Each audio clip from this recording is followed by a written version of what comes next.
Ibu juga, Bu Andi juga mengalami macet berapa jam. Kebetulan kalau saya kan cuma pakai sepeda, terusuk masih bisa. Itu pun menghindari truk-truk besar-besar bis ngoten niku. Jadi ya agak pertama saya kira Bangjo kok suwi teman kecelakaan. Saya kira malah di lampu merah itu kok lama sekali nggak jalan-jalan, baru jalan satu kok sudah berhenti lagi. Terus saya mulai minggir, saya lihat ternyata ada penebang pohon, ya sudah saya ikut kendaraan yang lain terusuk itu, akhirnya bisa sampai depan, baru bisa jalan. Ya itu untungnya kalau pakai sepeda Bapak Ibu. Padune ya ora nggak bisa. Kalau bisa mungkin dulu pernah bisa, tapi karena buatan telaten akhirnya nggak pernah digunakan lagi, lupa Bapak Ibu. Iya lupa, betul, lupa.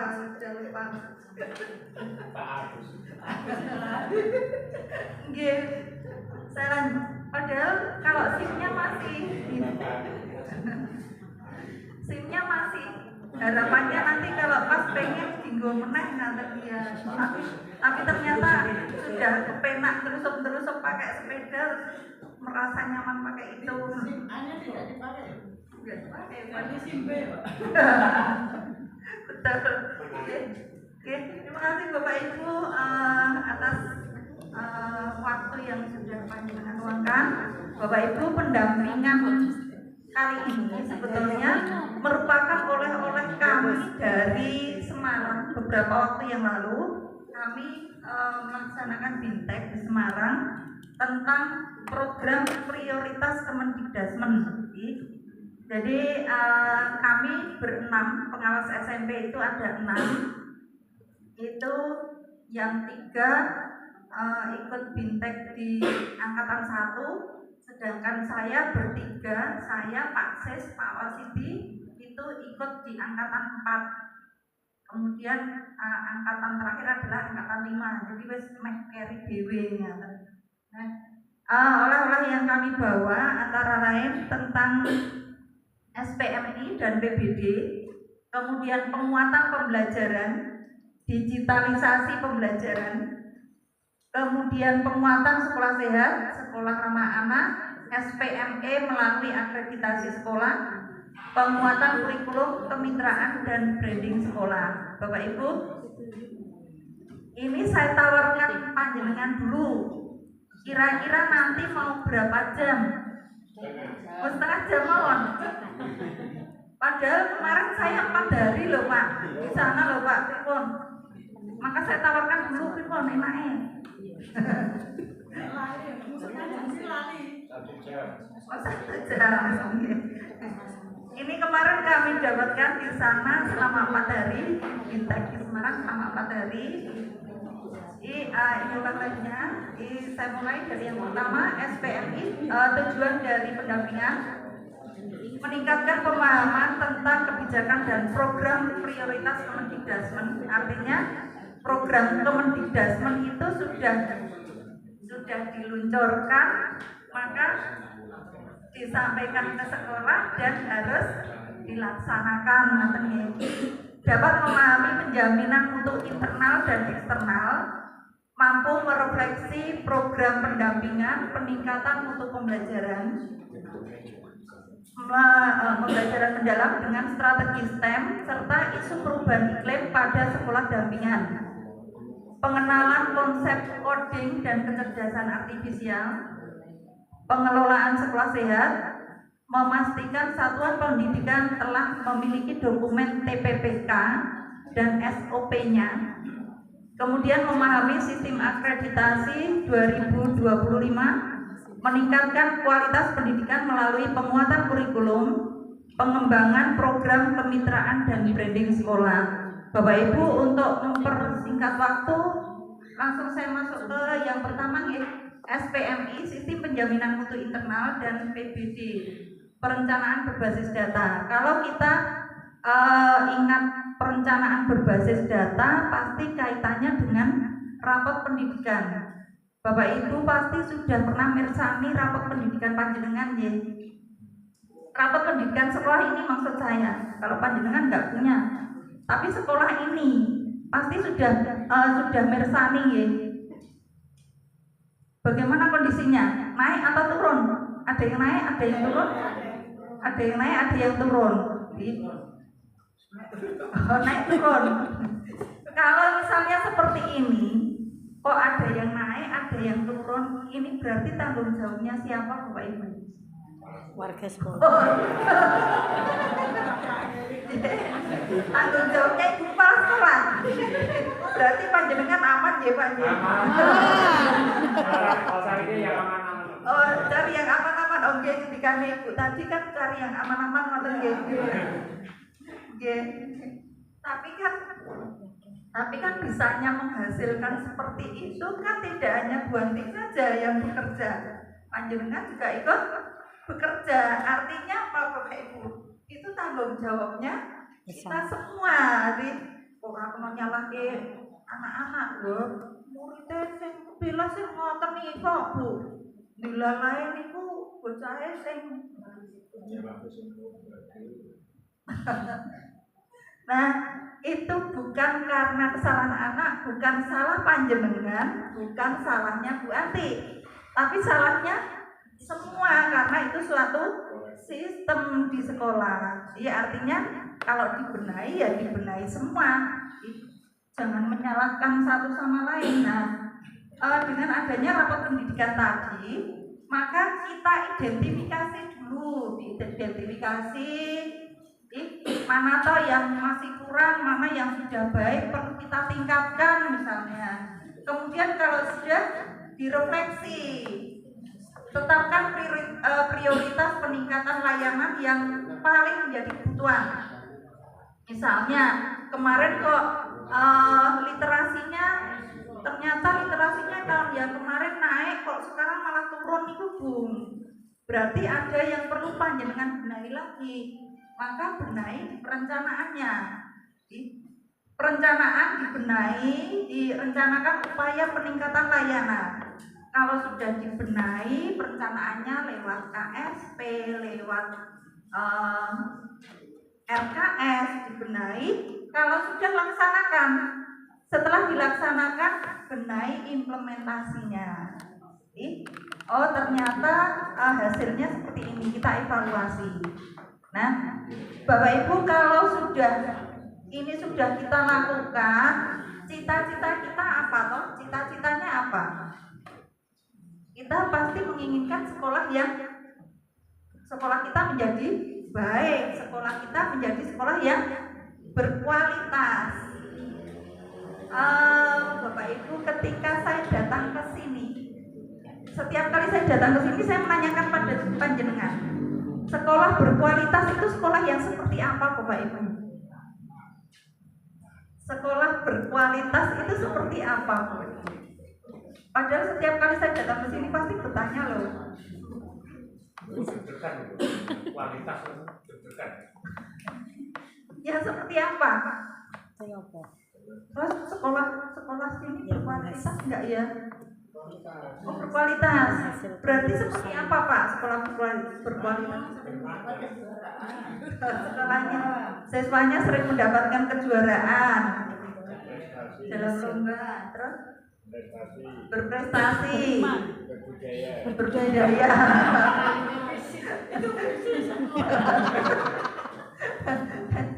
Sekedar Pak, kalau banyak mendapatkan kejuaraan niku yang mendapatkan kejuaraan seluruh siswa atau hanya 1-2 anak?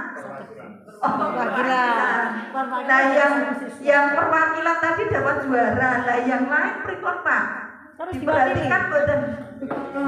Diperhatikan. Nggih. Ada kemungkinan sampling loh. Oh, ada kemungkinan sampling. Bapak Ibu, saya sudah berkali-kali menyampaikan loh, sekolah berkualitas itu seperti ini.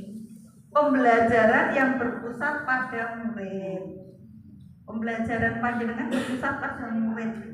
Sudah berpusat pada murid dereng? Sudah. Apa contohnya? Apa contohnya Bapak Ibu? Kalau sudah berpusat pada murid,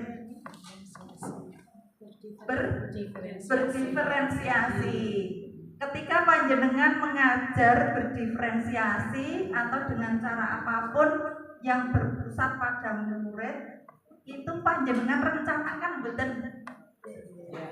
Ya, dengan apa perencanaan panjenengan? Dengan modul ajar atau RPP. Sekarang saya tanya lagi, sudah membuat Bapak Ibu? Sudah. Sampun. Sampun. Nah, itu panjenengan gunakan untuk apa? Untuk administrasi. Jujur sekali, Pak Sinten. Jujur sekali. Makanya saya tanya, Pak, betul Pak, saya tanya jujur. Sajane panjenengan membuat modul ajar itu yang pertama untuk administrasi dulu.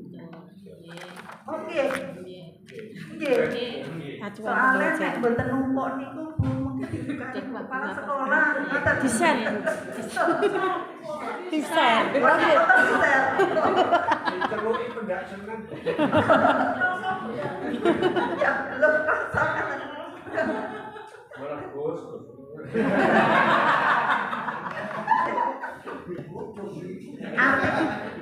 Sekarang berarti jujur nggih. Sing pertama nggih, administrasi riyen to Bu, mungkin ndak isin nek dipun diceluki kalih kepala. Tekennya kok Bu. Iya, betul. Sebetulnya yang utama itu kan untuk perencanaan pengajar panjenengan. Nah, di samping itu untuk melengkapi administrasinya. Ini biasanya ini udah diwalik itu. Biasanya sing penting numpuk, gele numpuk sak semester, sing penting wis ditandatangani kepala sekolah. Nek ana pengawase teko ditiliki wis berarti aman nggih. Berarti nggo nyajeni pengawase lek teko. Ngaten.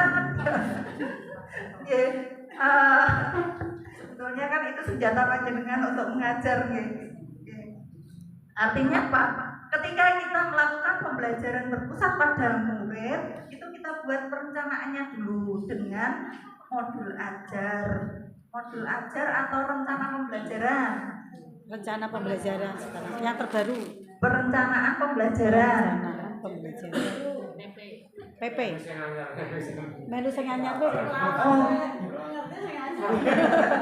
Pun kula manut jenengan nganggene napa modul ajar. Masih modul ajar. Modul ajar atau perencanaan pembelajaran. Masih modul ajar. Boleh Bapak Ibu. Oh ya wes. Boleh. Tapi itu judulnya loh, tapi isinya sudah. Iya, isinya sudah. Ya, isinya sudah. Sudah ada.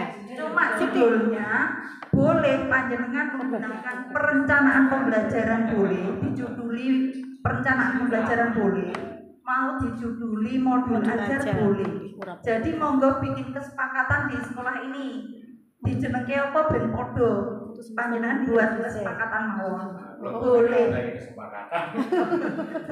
Oh, lah kesepakatannya apa kemarin? Masih modul ajar dulu. Sing urung jenengan tok berarti. Apelnya masing-masing. Oh ya monggo.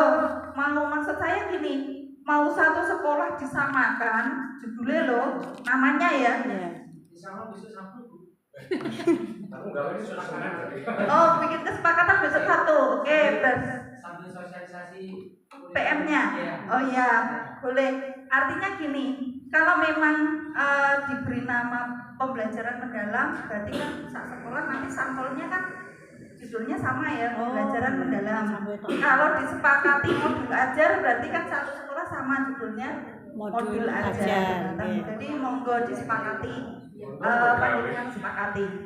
Kemudian saya lanjut lagi, yang kedua, pendidik reflektif gemar belajar, berbagi dan berkolaborasi. Saya memberi aplaus kepada sekolah ini ya. Luar biasa, tadi saya sudah mengikuti sedikit. Itu bagian dari yang kedua ini Bapak Ibu. Gemar belajar, berbagi, dan berkolaborasi. Artinya apa?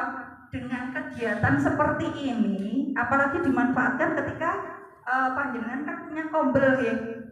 Nah, di kombel itu digunakan untuk berbagi. Jadi, yang mendapatkan pelatihan pembelajaran mendalam berbagi, monggo. Yang mendapatkan pelatihan coding berbagi. Artinya begini, bukan berarti sesuk kabeh kon mulang coding mboten, tapi kan teman-teman tahu coding ki apa to, teman-teman tahu. Artinya nanti monggo melalui kombelnya diaktifkan kembali, kemudian saling berbagi. Iklim sekolah yang aman, inklusif, dan merayakan kebinekaan. Tadi Bu Anti sudah ngendika kalau sing penting sekolah aman, nyaman, betul. Kemudian kepemimpinan yang untuk perbaikan layanan berkelanjutan. Nah, ini sekolah yang kita cita-citakan Bapak Ibu. Jadi ada di dalamnya itu seperti ini. Saya lanjut lagi. Penguatan pembelajaran, karena tadi oleh-olehnya banyak ya. Nanti kalau dijelaskan di kalau sampai Pak dari betul, Ripon. Oh siap. Oh siap. Ini saya lanjutkan penguatan pembelajaran Bapak Ibu. Nah ini tadi kerangka pembelajaran mendalam ya. Tadi sudah disinggung sama ya. Saya lanjut lagi. Jadi pembelajaran mendalam itu hasil akhirnya adalah ini. Dimensi profil lulusan melalui apa? Prinsip pembelajarannya. Prinsip pembelajarannya apa? Bermakna, berkesadaran, bermakna menggembirakan. Pengalaman belajar yang diperoleh anak adalah memahami, mengaplikasi, merefleksi, kemudian dengan kerangka pembelajaran praktek pedagogis, kemitraan pembelajaran, pemanfaatan digital, lingkungan pembelajaran. Sama ya tadi. Nah, saya lanjut lagi, ini contohnya. Kemudian pengalaman pembelajaran tadi sudah disinggung sedikit. Ini karakteristik pengalaman belajar. Nah, pada pembelajaran mendalam itu memiliki satu kata kunci Bapak Ibu. Apa satu kata kuncinya? Memuliakan. Satu kata kuncinya adalah memuliakan. Artinya apa? Dalam penerapan pembelajaran mendalam, semua pihak yang terlibat saling menghargai, menghormati dengan mempertimbangkan potensi, martabat, dan nilai-nilai kemanusiaan. Jadi dalam pembelajaran mendalam ini tadi kan prinsipnya ini ya, berkesadaran, bermakna, menggembirakan melalui olah pikir, olah hati, olah rasa, olahraga untuk mewujudkan profil lulusan 8 dimensi. Saya lanjut ya, karena sudah ada pembahasannya. Nah Bapak Ibu, kalau dalam pembelajaran mendalam itu bukan kurikulum ya, hanya pendekatan. Pendekatan. Nah dalam pendekatan pembelajaran itu ada beberapa model pembelajaran yang bisa digunakan. Ada beberapa ya. Apa saja metode-metode yang bisa digunakan dalam pembelajaran mendalam. Modelnya bisa PBL, bisa PJBL. Nah, inquiry bisa. Nah, salah satu yang juga bisa masuk dalam pembelajaran mendalam adalah pembelajaran model STEM. Model STEM yaitu sains, teknologi, engineering, matematika. Bapak Ibu pernahkah panjenengan melaksanakan pembelajaran ini? Pernah tidak? Sudah pernah belum? Belum? Yakin belum? Oh, sudah. Contohnya apa? Kalau panjenengan sudah melaksanakan ini, contohnya apa?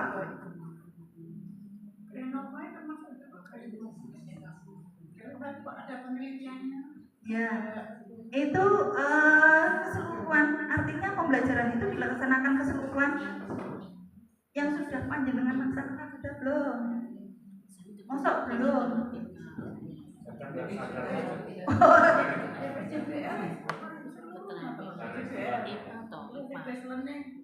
Ketika P5 kemarin.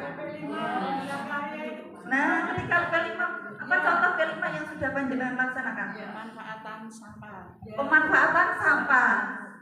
Pemanfaatan lahan Buat kosong. apa? Kerajinan. Untuk membuat kerajinan. Nah, ketika pemanfaatan sampah, sainsnya masuk tidak? Masuk. Melibatkan observasi dan pengukuran. Iya. Kajian tentang fenomena alam. Iya. Masuk tidak? Masuk. Masuk ya. Teknologinya inovasi untuk memodifikasi alam agar memenuhi kebutuhan dan keinginan manusia. Masuk tidak? Masuk. Masuk. Engineeringnya Ada. pengetahuan dan keterampilan untuk mendesain dan mengkonstruksi mesin, peralatan, sistem, material dan proses yang bermanfaat bagi manusia secara ekonomis dan ramah lingkungan. Masuk ya. Matematikanya ada. Menghitung. Membutuhkan Anggarannya berapa? membutuhkan berapa plastik. Ya. Berarti masuk ya. Masuk. Berarti sudah pernah dilaksanakan. Sudah. Rian dari ngertos aku. Sudah. Sebetulnya pas saya datang yang dulu ini sudah saya singgung sedikit. Iya. Cuma Iya. kan belum kita Belum mendalam. pemerintah belum mendalam, Bu. memprioritaskan, oke. Nah, ini definisi STEM tidak saya lewati ya. Nanti ini materinya saya berikan ke Bu Anti. Ini mengapa STEM itu penting? Ini merupakan transformasi pendidikan, peningkatan pemahaman saintifik, pengembangan SDM, tantangan teknologi, kunci dalam kemajuan dan inovasi penting untuk kesejahteraan.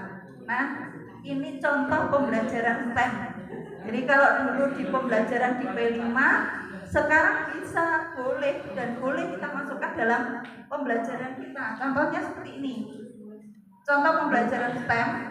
Tujuan pembelajaran memahami konsep tentang gempa bumi dan mitigasinya, menganalisis resiko gempa bumi dan dampaknya melalui pendekatan ilmiah, membuat alat berbasis teknologi sederhana untuk pemantauan dan peringatan dini gempa bumi. Ketika anak-anak kita berikan permasalahan tentang gempa bumi, kemudian mereka akan mengeksplor, mencari. Kemudian anak-anak didik, peserta didik akan memahami tujuan dalam pembelajaran tersebut. Nah, ini dalam pembelajaran mendalam itu sudah masuk pada memahami. Anak-anak sudah memahami. Jadi mereka sudah punya pengalaman memahami. Kemudian setelah mereka mencari teori-teorinya tentang gempa bumi, kemudian mereka membayangkan suatu produk. Nah, ono gempa bumi piye ya carane ben awake dhewe ngerti sik. Ketika ada gempa bumi, kita tahu bahwa ada gempa bumi. Bagaimana caranya? Kemudian mereka akan membentuk kelompok, kemudian memutuskan untuk membuat sesuatu dalam bentuk proyek. Berarti mereka ketika membayangkan produk tadi itu sudah memahami. Kemudian karena tadi sudah membayangkan suatu proyek, kemudian mereka rencanakan kira-kira proyek ini gawe apa. Mereka mengumpulkan data dan informasi dari berbagai sumber tentang proses terjadinya gempa bumi di seluruh dunia termasuk Indonesia. Peserta didik mengumpulkan berbagai data dan informasi dari berbagai sumber untuk menjawab pertanyaan guru. Peserta didik membuat rancangan awal untuk alat monitor sederhana gempa bumi. Ini mereka sudah punya pengalaman belajar mengaplikasi. Sudah punya pengalaman belajar mengaplikasi. Dan prinsipnya sudah bermakna dan menggembirakan. Kemudian mereka membuat alat tersebut. Ketika mereka membuat alat, kemudian melakukan uji coba produk, ini sudah mengaplikasi dan merefleksi. Nah, artinya apa? Pembelajaran STEM itu bisa kita terapkan dalam pembelajaran sehari-hari. Saya lanjut ya. Nah, Bapak Ibu, ini sesuatu yang mungkin baru ya bagi panjenengan ya, tentang integrasi pendidikan perubahan iklim dalam kurikulum satuan pendidikan. Bapak Ibu, kita merasakan bahwa saat ini terjadi perubahan iklim dan kita rasakan ya. Nah, kalau yang saya rasakan itu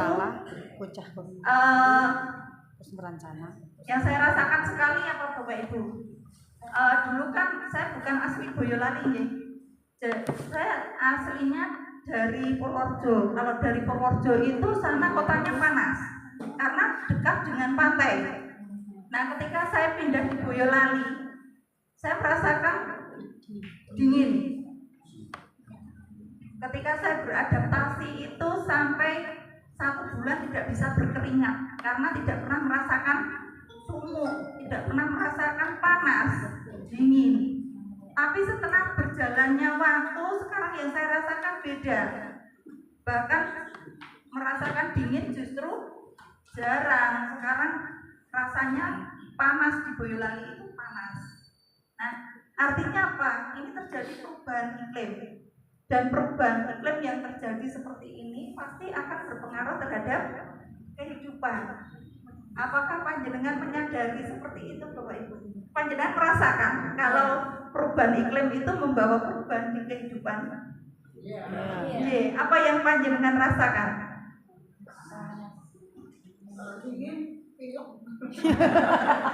Dingin pilek. Kemarin saya dapat cerita dari Pak Jumali. Taman Sari, itu bercerita begini Bu. Kalau dulu itu Bu, kalau misalnya musim panen buah-buahan itu aman. Nah, sekarang sebuahnya monyet karena di atas panas sudah tidak seperti dulu kan. Di atas panas monyetnya turun. Nah, di bawah saya ini gangguannya monyet. Katanya malah luweh apa namanya timbang hama malah lebih ganas monyetnya, katanya seperti itu. Jadi kalau misalnya ada buah-buahan itu belum sampai matang sudah habis, atau kalau misalnya saiki wis ra ono wowoan do lunga, nanti ketika musim buah-buahan dia kembali lagi. Nah, itu terjadi karena apa? Ternyata ada ini perubahan iklim juga. Nah, mengapa apa tujuan dari pendidikan perubahan iklim? Kita akan ini mengedepankan tentang pemahaman, aksi dan mendorong perubahan kolektif. Memahami isu perubahan iklim dan keterhubungannya dengan masalah ekonomi, sosial dan kesejahteraan atau peradaban manusia. Membangun scientific temper, memilah informasi salah.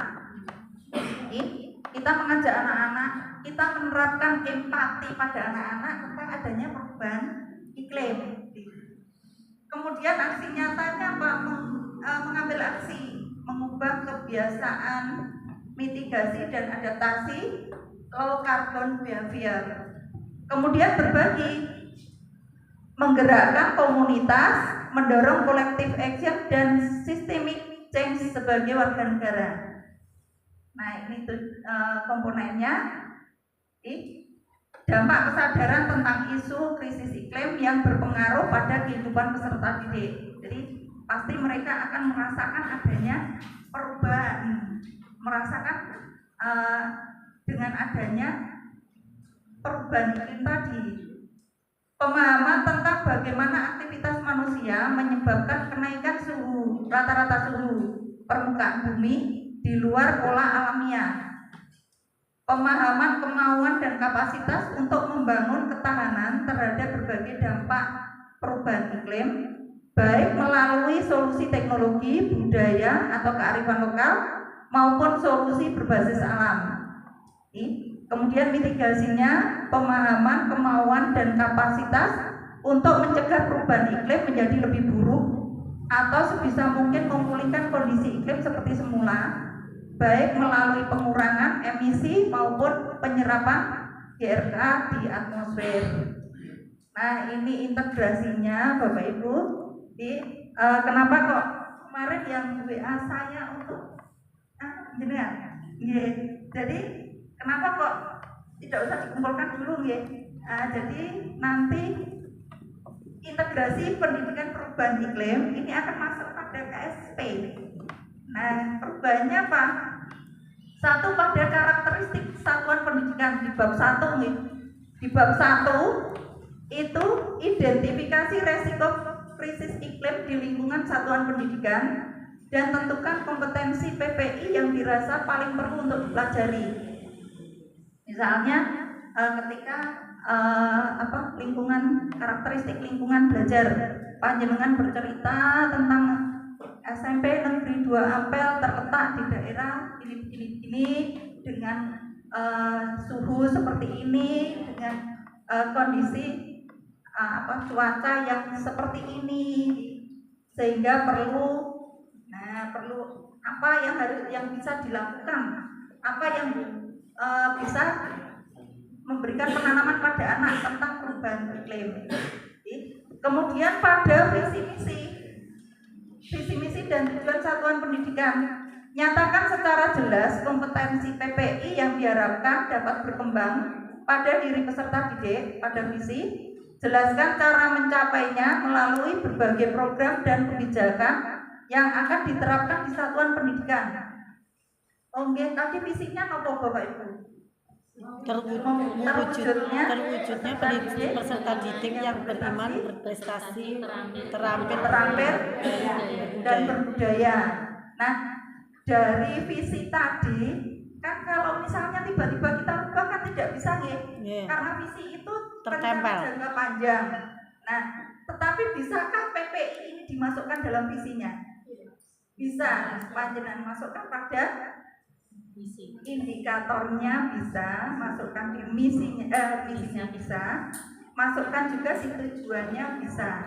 Jadi kan ada berbudaya gitu. Nah, berbudaya itu mungkin nanti bisa dikaitkan dengan dengan perubahan iklim.